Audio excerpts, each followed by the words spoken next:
I'm Julian Minensone. What we feel better about and worse about with the Tennessee Titans as we get closer to the season. That's coming up here on the Titans Squad Show.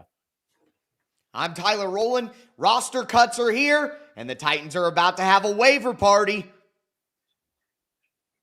I'm Brad Hopkins. September 7th is right around the corner. Are the Titans ready for the regular season? We'll talk about it. Tighten up. It's the Titans Squad. Sponsored by Gametime. Everything Tennessee Titans every week. Covering all the big hits and game-changing plays from the heart of Music City. The way only the Locked On Podcast Network can. Squad up. The Titans Squad Show starts now. And welcome to the Titans Squad Show. As you heard right off the top there, I'm Julian Minensone, joined by my esteemed panel of guests, Locked On Titans host Tyler Rowland and two-time Pro Bowler Brad Hopkins. Fellas, it's roster cut down day, which is a big day for the squad, and it's also a big day because it's another step closer to the start of the regular season. How are we feeling today? You know, I'm actually looking around to see if there are any quarterbacks or any other pivotal positions that the Titans might feel that there's an upgrade out there, because, you know, whenever somebody gets released, and of course with the Titans having the first pick of the waiver wire situation, they could elevate, you know what I mean? But I don't really see anybody that at this point would do a better job than Brandon Allen, you know what I mean? But that's not to say that the Titans aren't thinking about it, because we're only one play away from the backup ever being in. And if Brandon Allen is the guy that feel comfortable enough to not only run this offense, but give them the best chance to win, then maybe there won't be any sort of changes in that regard. We'll see.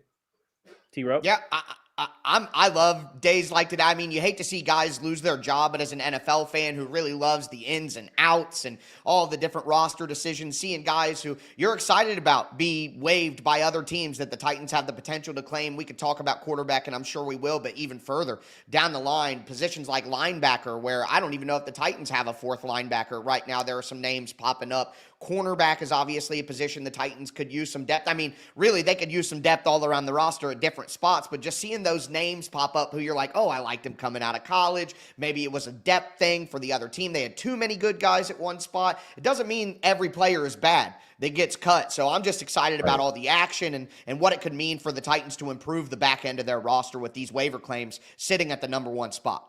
Yeah, certainly important. Well, today's episode is brought to you by FanDuel. Football season is around the corner. Visit the FanDuel app today and start planning your futures bet now. Okay, so the Titans parted ways with 16 players yesterday. Maybe we should just go down the list here just to give everybody listening a refresher. Joshua Bledsoe, Josiah Bronson, Amari Burney, Desmond Evans, Jamari Harris, Jaquan Jackson, Jalen Kimber, Clarence Lewis, Davion Ross, TJ Sheffield, TJ Smith, Julius Wood, Joe Gaziano, Arlington Hambright, Sam Mustipher, and Matt Landers. Do we have any thoughts on those? Because it doesn't seem like there are any big surprises, at least there right now. I'll be honest with you, Julian. I only have three big ones. I think Jaquan Jackson getting cut as a former 6th-round pick, that's obviously going to stand out. But we saw his struggles in the punt return game. And if you can't do that with what his skill set is, it's just not going to work. He got passed up by other guys. I think also none of the undrafted free agent cornerbacks were able to hang on. And the Titans spent a lot of capital on their undrafted free agent group at that cornerback position, and none of them worked. I think that's a disappointment. And then also, I would say that Desmond Evans at edge. I thought he was big, physical. Yeah. I thought he flashed a little bit in the preseason. I'm surprised he was a part of the first wave of cuts. I thought the Titans might like him on practice squad. Maybe they still do, but it's not as likely if you're part of that first wave of cuts as opposed to getting cut today. So those are the only three things of note that I think stood out from a relatively unsurprising round of cuts. Yeah, you're right about that, T-Row. I think that Jaquan Jackson, he might have been supplanted by even James Prochet. Bryce Oliver is another guy that works in the return game. He does a pretty good job there. Desmond Evans, I thought, was having a really good camp. Now, hopefully he didn't show the other 31 teams just how good a camp he was having, and they can bring him back after tomorrow, right? Because I thought that he added depth at that defensive end position, outside linebacker, however you want to call it, in the 3-4. But his ability to apply pressure is something that the Titans are going to need, especially when you start talking about rotating guys in and out. So those are a couple of guys that stood out to me, and actually on both sides of the football. Other than that, not really seeing anybody that they need to stash on IR or anything like that, kind of hiding them away from the rest of the league until they can sign them back. But it'll be curious to see which ones do actually make it back onto the roster, or at least on the practice squad. For Brad, those of can you I ask you with that? Sorry, Julian. I just want to ask with that NFL experience being in there, is that something that does happen? Do teams kind of try to play with certain lesser known guys in the early parts to hide them from other teams to do that? Is that something that does actually happen? Fans talk about it and theorize, but is that something that does happen behind the scenes sometimes? Absolutely, especially when you gauge whether this kid is actually in your program. Like he's committed. You know what I mean? Because if you think about it, that player has to be on somebody else's active roster for 4 weeks. So at the end of the day, it's like, hey, this is my chance to go play someplace else and really get on the field and kind of develop my skill set versus, hey, I really like this. I see an opportunity potentially somewhere I'm competing. And if they want to keep me around by, putting me on the IR or whatever, stashing me in essence, then I'm down with that too. So it's like, where do you see yourself? What kind of camp have I had? Think about that. It's an adjustment to be made to go someplace else and try to have immediate success, right? These guys that got released, they've been in camp. They've been here for a while now. They've been going through OTAs. They did all this stuff in rookie mini camp, whatever it was. And they either feel a certain way about their position, their lot on this team, or they're really uncertain and could use maybe a breath of fresh air someplace else. So it does happen, Tyler. Yeah, and for the viewers who are not listening, or the listeners who aren't listening live with us right now, who might listen later, there might be cuts by the time you turn this podcast on later in the day. So just wanted to keep that in mind for all the listeners. Somebody who is, I guess, the talk of the Titans town right now is, of course, Xavier Restrepo. That's the big question. Does he make the team or not? We already have a comment about him from Paul Guerra. Restrepo can really help out Cam, not only on the field, but off the field. That's his dog through the ups and downs. Where do you guys stand on Xavier Restrepo right now? Because he is a hot topic for the Titans. Well, he's the guy that has the most experience from Cam Ward, right? But he's also not a guy that you're going to see regularly in rotation. But he is somebody that understands exactly how to make Cam better, because he became one of the more prolific receivers at Miami while Cam was there. So it just makes sense. And I don't doubt that Cam said a few things like, hey, my boy was good, right? My boy is good, right? Just kind of expressing his support for his former teammate. But, when you look at his intangibles, the guy's gritty. I like that. You know what I mean? He's a hard tackle. He's somebody that is sure-handed, runs good routes, works hard. So he checks off a lot of the boxes I'm sure that Brian Callahan and Nick Holtz would love to make sure that their receivers possess. And that's one of the reasons why I think he's still on the roster. And you know what? I know that his preseason statistically wasn't all that great, but same thing, Cam Ward's wasn't all that great either, but it's deeper than that. It's not just the stats. I saw Xavier Restrepo getting open on the type of short, quick routes that we expect him to get open on. And he didn't get the ball every single time that he got open, but it's not like he wasn't creating separation and giving his quarterback a target if he wanted to go there.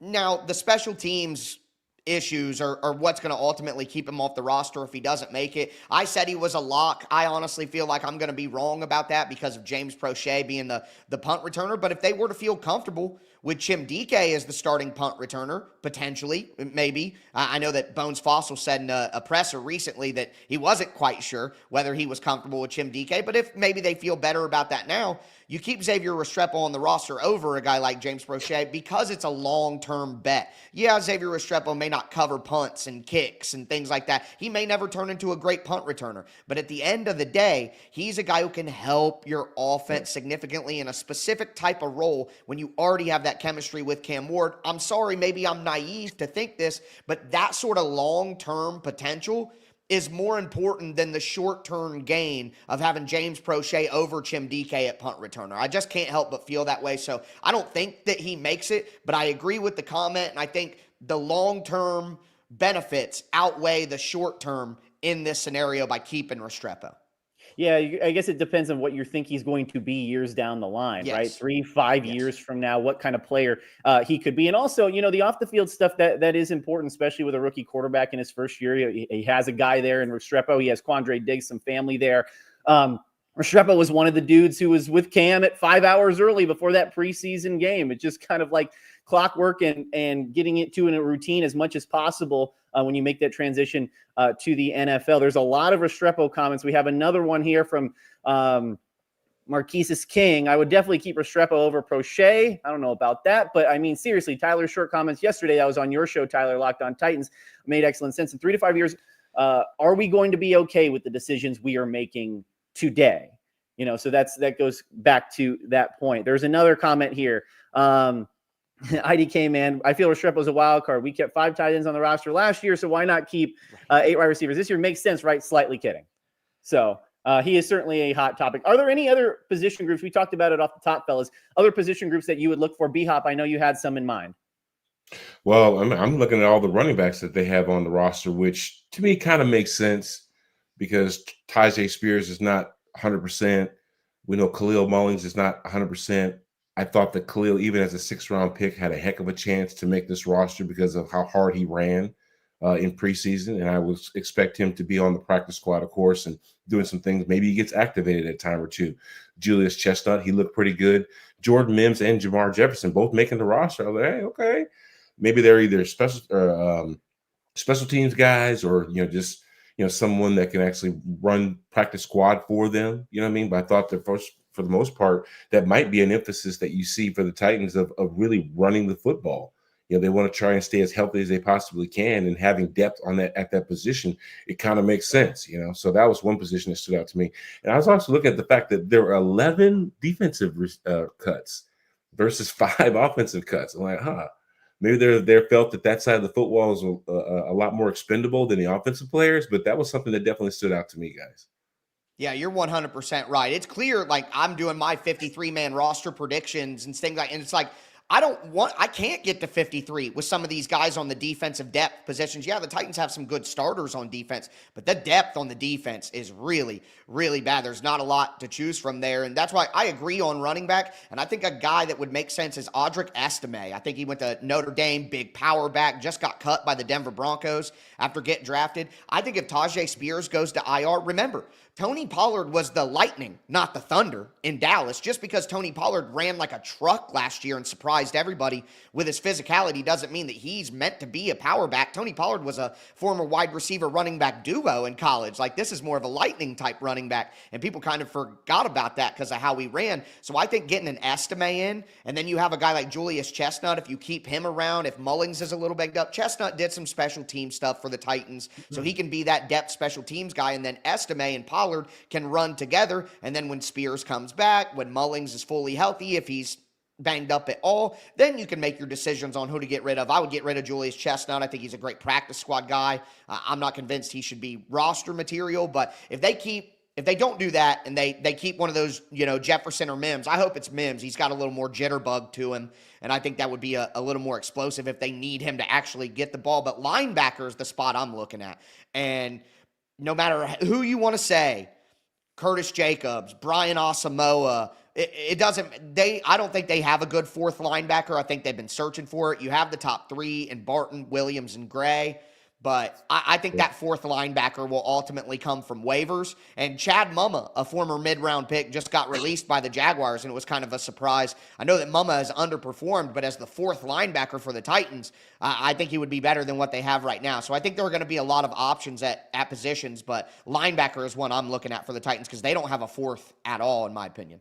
Yeah, last show we actually had some, with B-Hop and I, we had some suggestions for a running back position. Somebody mentioned Damian Martinez from Seattle. He was Cam's teammate in Miami. He had 84 yards and 24 carries this preseason. And given what happens there in Seattle, I mean, that's somebody. Or George Halani was the other one, I believe, that they had mentioned over there in Seattle too. So there are certainly a ton of options, and you have your pick of the litter, that top waiver claim there. There is another comment I wanted to get to here. We mentioned the corner depth at the top of this show. This is from Michael Learn. Should we look at trading Snead? It kind of seems like he doesn't want to be in Tennessee. Maybe that is due to the, kind of the teeter-totter of what he's said versus the actions of this offseason where, I'm closer than close, or I'm as healthy as I've been, but then also barely getting back at the end of the preseason. What do you guys think about that? Is that even realistic? Yeah, you got to find that right value, though. Almost somebody that is a starter, You know what I mean? In essence, because right now what they're doing is at cornerback, they're working out. Jarvis Brownlee is getting reps. Obviously Darrell Baker's getting reps. Marcus Harris is getting reps. These all guys are getting reps. But are they people that you see in long-term fixtures at that position? If not, then you got to find somebody, that has been released. You know what I mean? Trading for somebody, there has to be equal value, I think, when you're talking about L'Jarius Sneed. And what does that look like? What do we gauge that off of? In other words, what kind of trade value would L'Jarius Sneed bring? Are they looking at the Kansas City Chiefs version of L'Jarius Sneed? Or are they looking at this version that just really can't stay healthy for a Titans roster? And going on with what Michael was saying on the chat, I mean, it doesn't seem like he doesn't want to be in Tennessee. Is that really the case?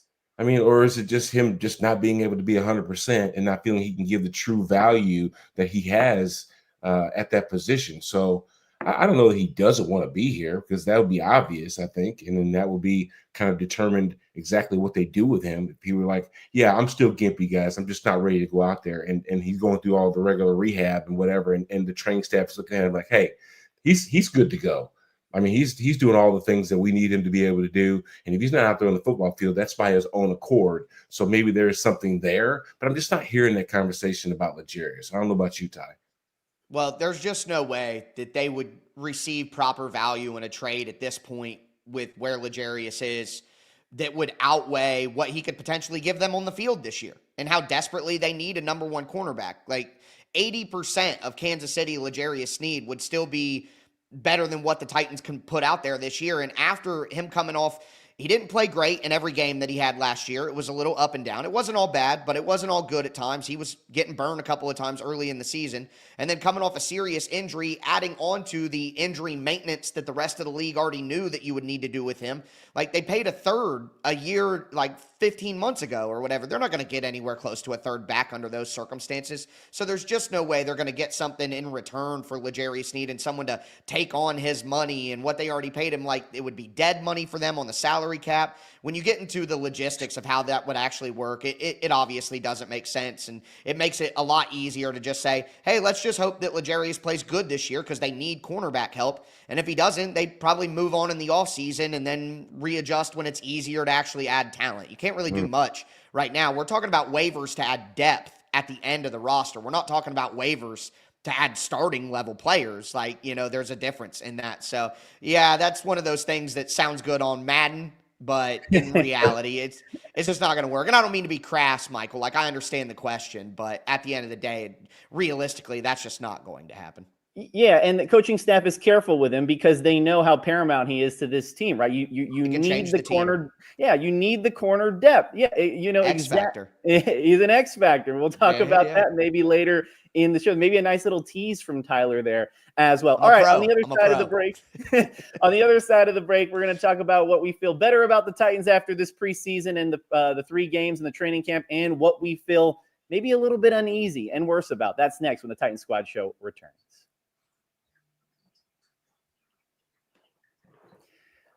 All right, this episode is presented by Yahoo Fantasy. The NFL season is around the corner, and you can feel the buzz. Fantasy football season is here. Everyone's researching, drafting, and building their championship squads. If you haven't joined the league yet, now's the time, and it's all happening on Yahoo Fantasy. This year, I'm playing fantasy football on Yahoo Fantasy, and you should too, whether you're a first-timer or a veteran creating your millionth league. Yahoo Fantasy is loaded with fun ways to compete and brand new features that make the game even better. Now, with the season kickoff on September 4th, now's the time to start playing Yahoo Fantasy Football, which offers so many fun ways to compete. If you prefer the classic, you can get the crew together and go head-to-head in a private league like my buddies do on the Titan Squad show and like we do at work and every other fantasy football group that you got out there. Now, the NFL season kicks off September 4th, so don't wait. Start your league now. Draft now at yahoofantasy.com/lockedonnfl. That's yahoofantasy.com/lockedonnfl. All right, you guys. So we've seen a couple of weeks of training camp. We've seen 3 preseason games, small sample size, but enough preseason games that I want to go around the room here. And I'll start with B-Hop, and then we'll go to Tyler. What do you feel better about when it comes to this team after seeing them through these couple of weeks of the offseason here? The most obvious thing is the play of the offensive line, right? They've given Cam a good pocket. They've given Brandon a good pocket. They've made holes in the run game. But the curious thing, fellas, is they're not at full strength. In full strength, meaning they don't have Dan Moore on the field. They don't have Kevin Zeitler on the field, but yet they're playing as well as they have been. I don't expect them, when these veterans get on the field, for them to take a step back, but it might take them a little bit more time to just adjust, because we haven't seen Dan Moore playing with Peter Skoronski in game time situations. We haven't seen Kevin Zeitler playing alongside Lloyd Cushenberry, another guy that hasn't been on the field much. But the players that have been on the field have done a really good job. And maybe it just says that there's more stability there than there has been in years. I would agree with that. But we're yet to see, the full strength of this offensive line with the two free agents that they signed this year, plus Lloyd Cushenberry being healthy and being in that mix as well. So it's going to look like a completely different unit out there. But from what I've seen so far, it really looks like these guys have taken strides to understand what they're supposed to be doing schematically, how they can also stay out of bad, manageable down and distances. That to me is the most important thing, right? Understanding what you need to do so that way you're not a liability, and creating junky situations. We didn't have a bunch of penalties up front. There weren't a bunch of holdings, weren't a bunch of jumping off sides, that kind of stuff, which the offensive line is directly responsible for.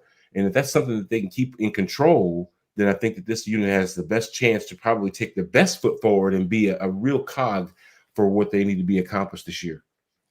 You know what? Everybody's excited about the offensive line because of the pass blocking stuff, but I think this offensive line is going to blow people off the ball in the run game. Brian Callahan was talking about it in a recent podcast appearance. Like, they have guys who can really execute power stuff on the right side with Zeitler and with Latham. They have a center in Lloyd Cushenberry who, coming off the Achilles, but is a good mover, so he can get out on those pulls. He talked about how his dad can implement that gap stuff, but also has that mid-zone run game. They can kind of do a little bit of everything. I think that this team is going to be really good in the run game, which is why running back is so important, like we were talking earlier. But for me, the thing I'm more confident in or more excited about right now going forward is Cam Ward's long-term potential. Like, you can never really know, and I know every fan in the world could say, I knew all along, he's the guy, he's the one, but we can all say that and feign excitement, and that's great. But you can't really know anything in life for sure. But seeing the way that he got better throughout the preseason, not in the stats and all this stuff, but he played cleaner every single game. He looked more comfortable every single game, and his poise, and Mike Borgonzi and Brian Callahan both mentioned it last week, his spatial awareness, like just watching him be smooth and operate in the pocket and move around, he just doesn't look overwhelmed. And quite honestly, I keep saying I don't want to bash Will Levis, but watching his happy feet in the pocket last year and how he you could tell he panicked when the bullets started flying. You could tell he was like, oh, you know what I mean? You could just see him out there. You could see it. Cam is the opposite of that. He's so flatlined all the time. And I'm overly impressed by that throughout the preseason. And I think that's a fantastic sign for him being a good player for some time, because he just doesn't look uncomfortable. He's just smooth sailing. And I think there will be ups and downs with him being a gunslinger, but I'm more confident in him being good long-term after watching what we've seen so far.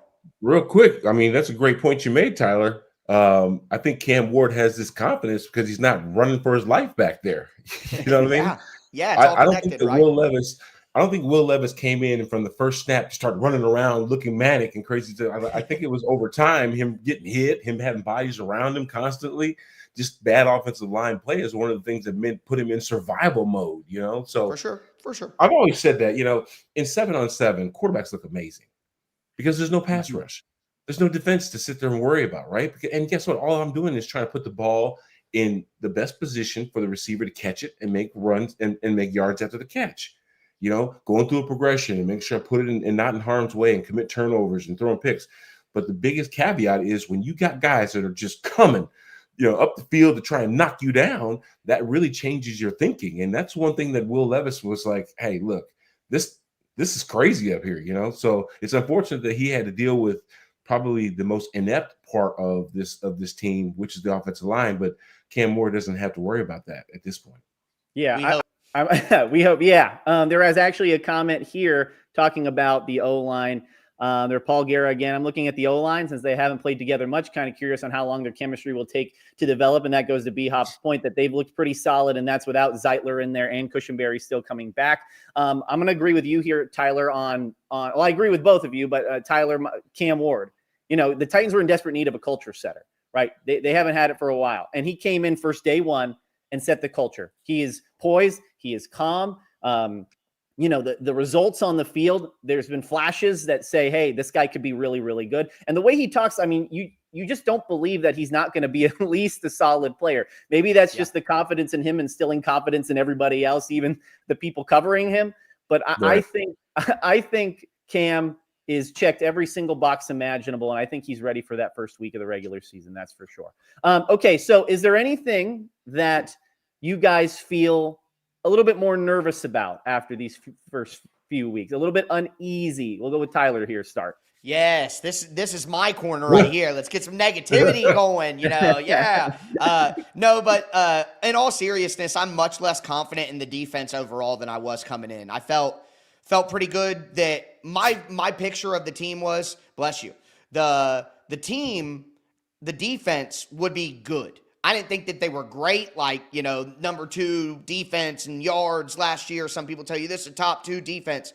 No, it's not, okay? But I think I thought the defense would be good, and then the offense would struggle.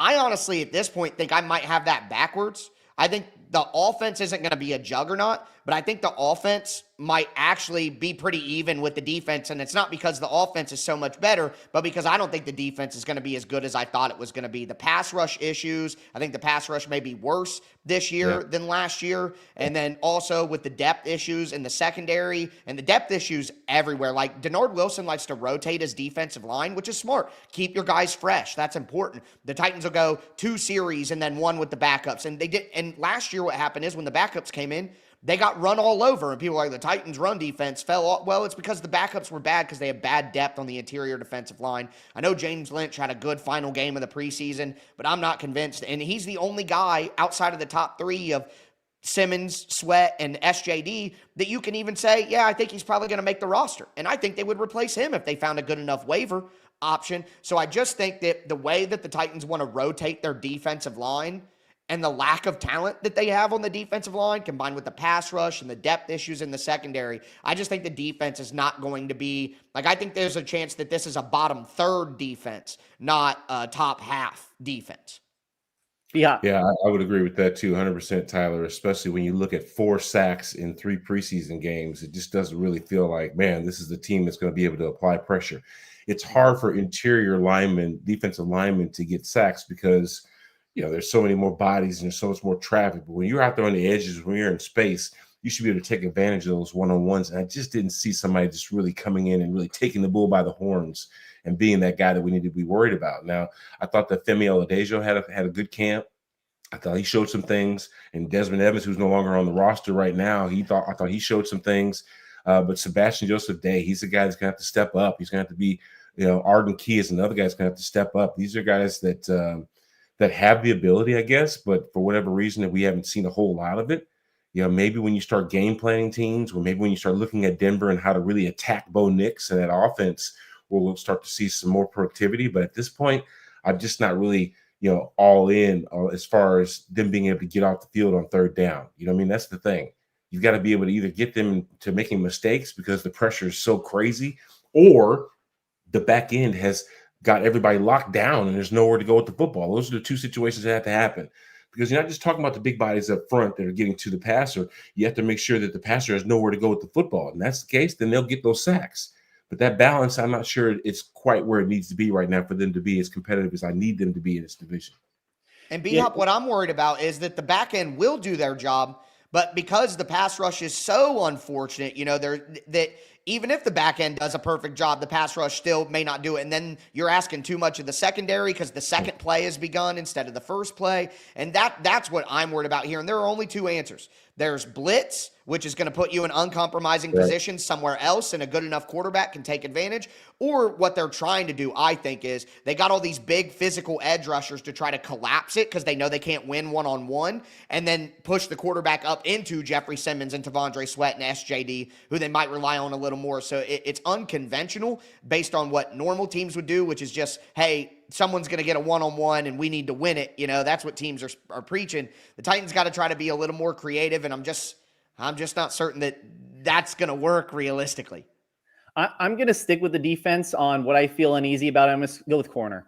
I know we talked about it in the last segment. L'Jarius Sneed. It's the question is not just that can he play, but if he does play, what can he give you realistically? Is he going to be the L'Jarius Sneed of old? I know Jarvis Brownlee was kind of thrown into the fire last year. He's trying to improve on his game this season. And B-Hop kind of talked about it. You're going to be playing really good players every week, especially at receiver. I mean, week 2, Puka Nacua and Devontae Adams come into town.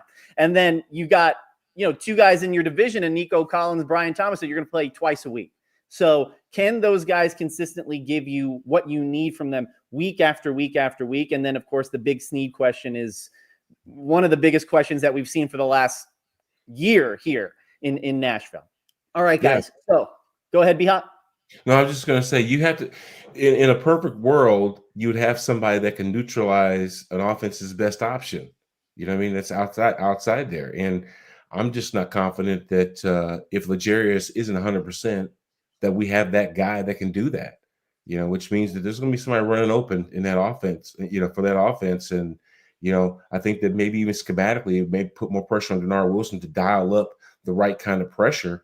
But if you can disguise things, if you can kind of come from areas and ways that people just don't even see what's happening, I mean, dropping off linemen into coverage, bringing backers from the outside, sneaking a guy down in every now and then from the secondary as a strong safety and blitzing him or whatever else, or just, doing some things that catch an offense off guard. You might need to be smarter than the offense, that might help. But for the most part, they do need to get better on that side for me to feel more comfortable.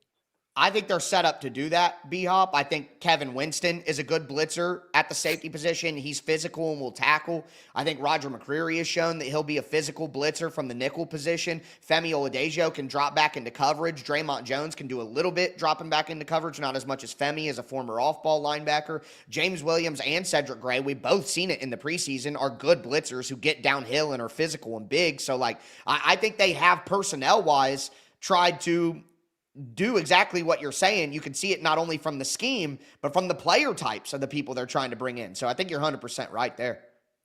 All right, guys, on the other side of the break, we're going to talk about the X factors for this team. What could be the difference, or who could be the difference in the Titans having a better season than last year, or if it gets worse? We'll talk about that here. The Titans Squad Show returns. Keep it here. All right, we have an important request. Locked On wants to hear from you, and we've put together a survey to learn more about our listeners and make your favorite podcasts even better. This is your chance to tell us what you like, what you don't, and answer questions about our advertising. Go to lockedonpodcast.com/survey to get started. Everyone who completes a survey will be entered for a chance to win one of 10 $100 Amazon gift cards. Again, that's lockedonpodcast.com/survey. You can also find the link in the show notes. So thanks for helping us out.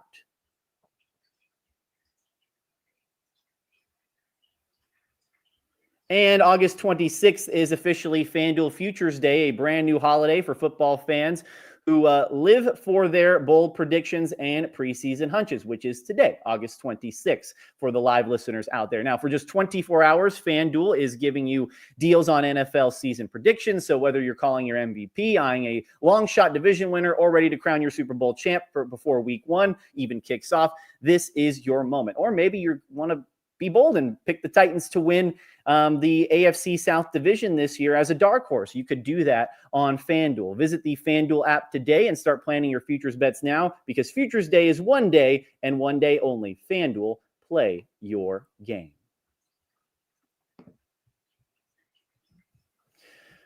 All right, fellas. So we talked about it, what's worse, what we feel worse about, what we feel better about, but I wanted to talk about the X factors of this team. The X factor of who could potentially be the difference in the Titans having a good season or a better season, and what that might look like. So, B-Hop, I want to start with you. Who is maybe an X factor you're looking at this year? Well, I want to see the receiving core be as dangerous as they possibly can be. And that means that either Van Jefferson has to step up, or maybe we see some more Alec Ayumanner. You know what I mean? I think that either one of those guys is going to end up being in the rotation and provide a good opportunity, basically, because I think that people are going to see Calvin Ridley coming, right? Tyler Lockett is a guy that doesn't surprise anybody as far as his ability. He's been on some really good teams. And I would suspect that Cam's going to know where he's at on the field, especially in that slot position. But to be at full strength, I'm going to need one of those guys to step up. I'm going to need to see that Van Jefferson that took it 60 yards to the house, when the coverage slips and falls down. He has that kind of ability. He's got track speed. So I just kind of want to see him in his first opportunity to play at home, in front of his family and whatever else, to just, really take that next step, to being a guy. So when you look around, you mentioned, the Nico Collinses, the Brian Thomases, those guys that obviously have a good pedigree. I want somebody else also to step into that rank. I think that those defenses have respect for Calvin Ridley and who Tyler Lockett is, but I'm going to need somebody else to be the Nick Westbrook-Akine that kind of comes out of nowhere, the surprise factor in this offense. So for Cam Ward to be exceptional, I think he's got to have exceptional targets. And that has to come from all areas of the football field, not just the ones that we already can see make a difference.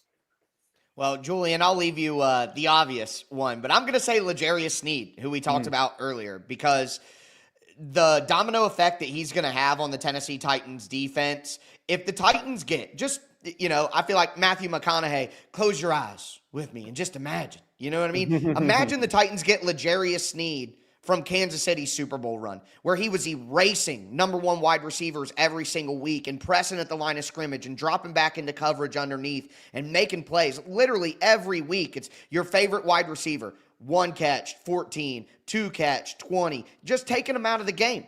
If the Titans get that version of L'Jarius Sneed, the defense might be able to be very good, because he's just locking it down. It makes it so much easier on everybody else to manage the rest of the field. However, there is also a version of the future where L'Jarius Sneed gets banged up again right away. The maintenance knee is bad, or he just, being out of football for so long, not feeling ramped up, he's playing terrible and it's not worth his contract at all. Like, he could either be great again or it could go very, very bad again. And if it goes very, very bad, the Titans are going to be in serious trouble because they don't have the depth at cornerback to withstand that. And then it bumps everybody up into a new place where they're not supposed to be, where Jarvis Brownlee Jr. is your best corner when really he should be your 2, and all these different things. So I think it could take the defense to, pretty good or bottom 5 in the league if L'Jarius goes all the way wrong. So I think what happens with L'Jarius Sneed, good or bad, is one of the top 3 at minimum biggest swing X factor players on the entire roster. I'm going to go, I know B-Hop went with the wide receivers behind Calvin Ridley, but I'm going to go Calvin Ridley. I mean, he's had over 1,000 yards each of the last 2 seasons. And last year was with Will Levis and Mason Rudolph there at quarterback. And now you have Cam Ward, and we've seen all off season long that they've been each other's shadow, and it was kind of on display of what's to come in that first preseason game when he found Calvin Ridley 3 different times. And that's a good sign. He could be a safety valve for Cam there. The thing to me is, after Calvin Ridley, I kind of think you don't know what you might get from the rest of the group. I mean, Tyler Lockett's not a spring chicken anymore. What can he give you in a 17-game season? Van Jefferson, it was a nice preseason finale, like B-Hop said, over 100 yards, but can he do that consistently week after week? And then you have the 2 rookies that you're trying to develop with Alec Ayumanner and Chim Dike. So I think Calvin Ridley needs to have one of his best seasons ever if the Titans are to have at least a step in the right direction, not just for the team as a whole, but for the development of Cam Ward as well. There are a couple comments actually in here that I wanted to get to that have some interesting suggestions on the fans' X factors. Somebody had Gunnar Helm as an X factor. What do you guys think about Gunnar Helm, especially showing a lot in this preseason, maybe more than at least I expected, at least early on? Well, first off, we know how pivotal the tight end position is in almost any offense. And that position doesn't necessarily have to be someone that's an inline blocker. It can also be someone that has versatility to be able to, to motion out to the slot, or even, do some of the things that kind of keep the defense, getting them in motion. But I think that you're going to see more than just Chigakonkwo. Now you've got some depth. Josh Wiley did a good job, I thought, just in opportunities, but I think Gunnar Helm brings another element to the equation.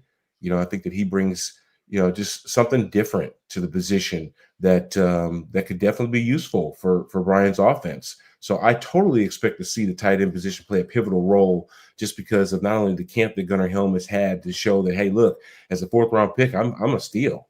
They have 3 fourth-round picks on offense, and I think that all 3 of those guys could actually end up making a difference, could be X factors of sorts, because I think you need depth at receiver, but you also need, different options when it comes to tight end position. Chig has done a good job. I don't know that Chig is like what you said, Tyler, an extension of an offensive line that can blow guys off the ball. It's just not the way he's built. But maybe Gunnar Helm is more of that guy. But then also,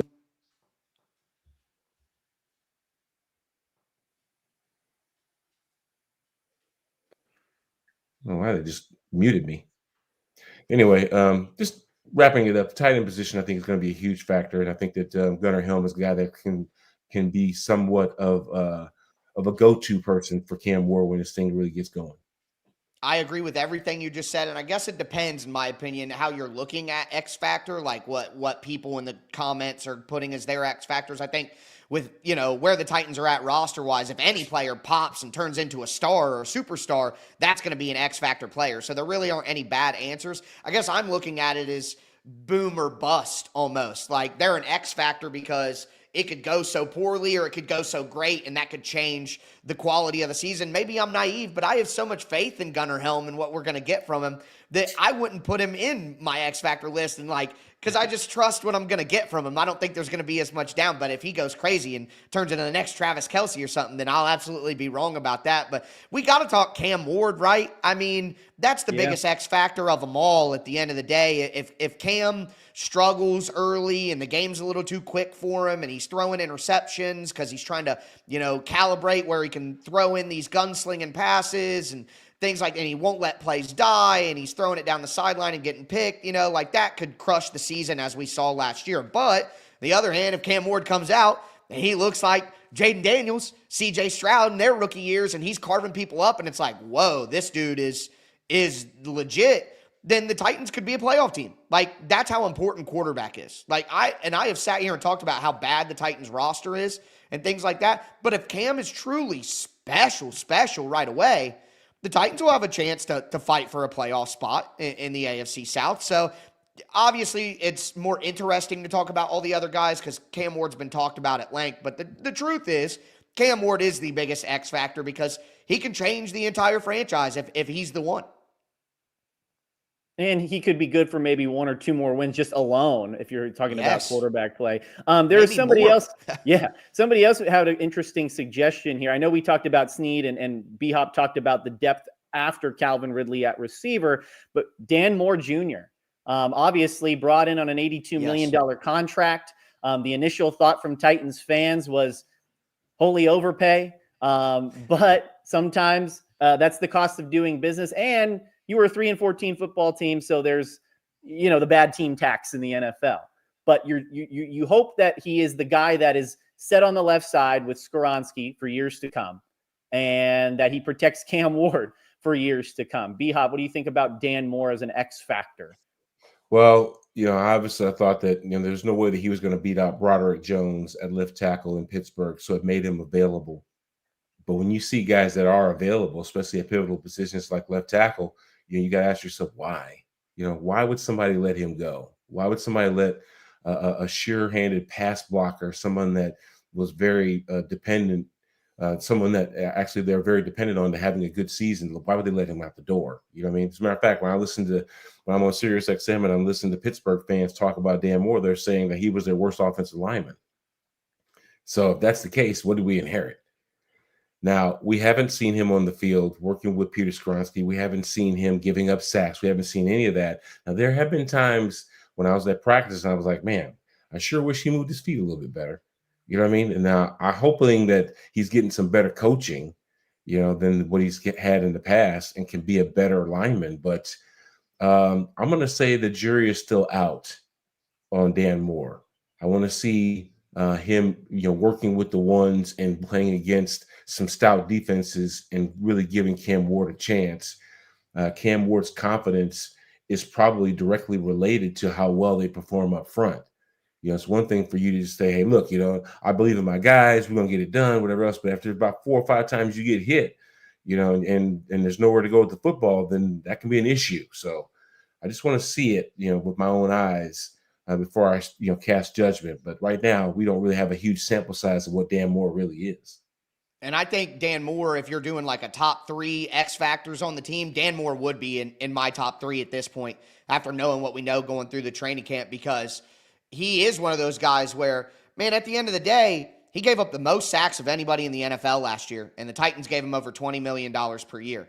I don't care what tape you want to watch, how you want to explain it, what contract details you want to go over. That sounds risky, and you can't make that not risky. And Pittsburgh not only let him go, but they back-to-back years drafted offensive tackles in the first round to replace him because they knew they needed to replace him. So, I get what the philosophy was. It's going to be hard to find to, move J.C. Latham, keep him. It's going to be hard to find another starting offensive tackle. So probably the best path that they had was to overpay Dan Moore, get him in at left tackle, move J.C. to right tackle. That's probably the best they could do this year. But we talk about Dan Moore for years. I think realistically, Dan Moore 2 years is what the Titans want. And then hopefully during that time, you're able to replace Dan Moore with a younger player for cheaper who's a better value. I think Dan Moore is just a placeholder, but if he plays average offensive tackle play, it's an overpay, but average offensive tackle pay at left tackle when you have Latham above average value, Skoronski above average value, and then Zeitler and Cushenberry on decent deals, that's the best they could probably do. But I agree 100%. There's no reason to believe that Dan Moore is the left tackle of the future for this team. He's just the left tackle for right now, and they need him to be worth his money. All righty. So on the other side of the break, we're going to talk about the Titans' win total this season. Does it even matter, the 5.5 wins, or as long as there is some progress? And we're going to take some comments from our listeners and viewers when the Titan Squad show returns. Quick break.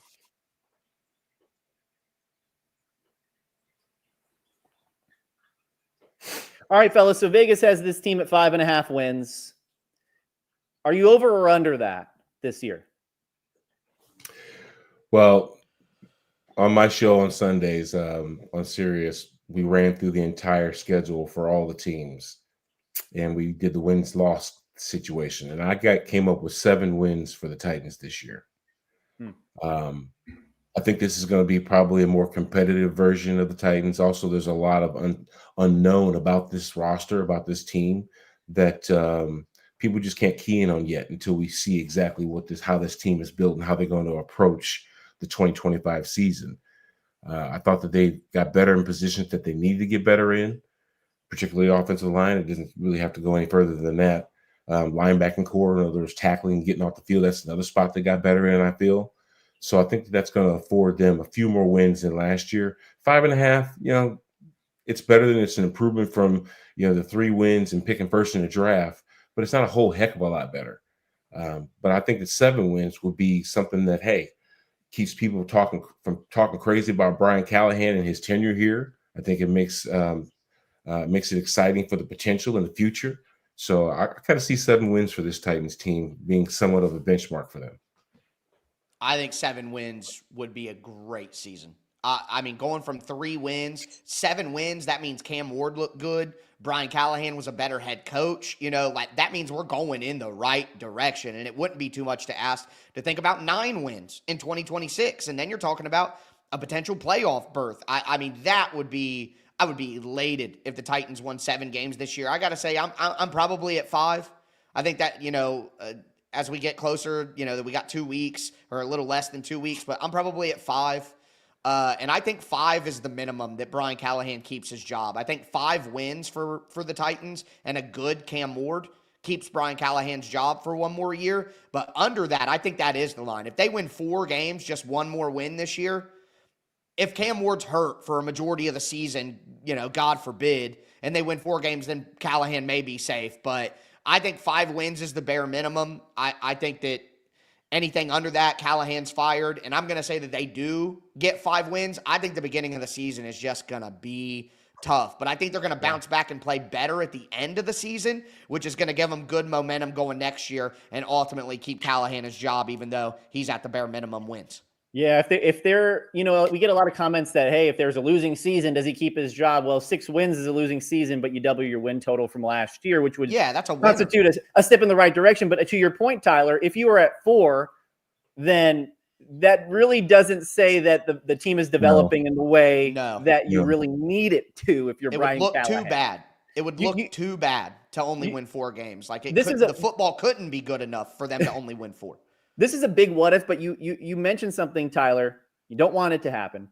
God forbid something happens to Cam Ward, and you can't really evaluate Brian Callahan the way you need him to, and you get those 4 wins or you get 3 wins the same as last year. What do you do if you're the front office of this franchise? I mean, that's a tough question. Honestly, the answer is it would depend on how the football looks.